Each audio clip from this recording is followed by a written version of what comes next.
పొత్తులపై AP BJP chief Purandeswari కీలక వ్యాఖ్యలు చేశారు. పొత్తులపై పార్టీలో ఎలాంటి కన్ఫ్యూజన్ లేదన్నారు ఆమె. విజయవాడలో నిర్వహించిన ధన్ దయాళ్ ఉపాధ్యాయ వర్ధంతి కార్యక్రమంలోనే పురంధేశ్వరి పాల్గొని నివాళులర్పించారు. ఏపీ పరిస్థితులు ఆధారంగా పొత్తులపై బీజేపీ నిర్ణయం ఉంటుందని, మోదీ, అమిత్ షా, నడ్డాలే దీనిపై నిర్ణయం తీసుకుంటారని స్పష్టం చేశారు పురంధేశ్వరి. ఏపీ పరిణామాలను ముగ్గురు నేతలు సమీక్షిస్తున్నట్లు చెప్పుకొచ్చారు. ఎప్పటికప్పుడు సమయానుకూలంగా పరిస్థితిని బేరీజు వేసుకుని పార్టీ బలోపేతం అయ్యేటువంటి నిర్ణయాలు మా నాయకత్వం తీసుకుంటుంది.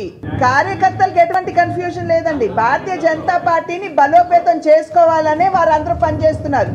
ఇప్పుడు పల్లెకి పోదాం కార్యక్రమం చేపట్టారు. పొత్తుల మీద ఆధారపడి చేయలేదు కదా. వారు పార్టీని స్ట్రెంథెన్ చేసుకోవాలనే వారు చేస్తున్నారు. అనేక కార్యక్రమాలు చేయబోతున్నాం మేము ఇంకా రాబోయే కాలంలో కూడా. అవన్నీ కూడా పార్టీని బలోపేతం చేసుకోవాలి. కనుక కార్యకర్తల్లో కన్ఫ్యూజన్ లేదండి.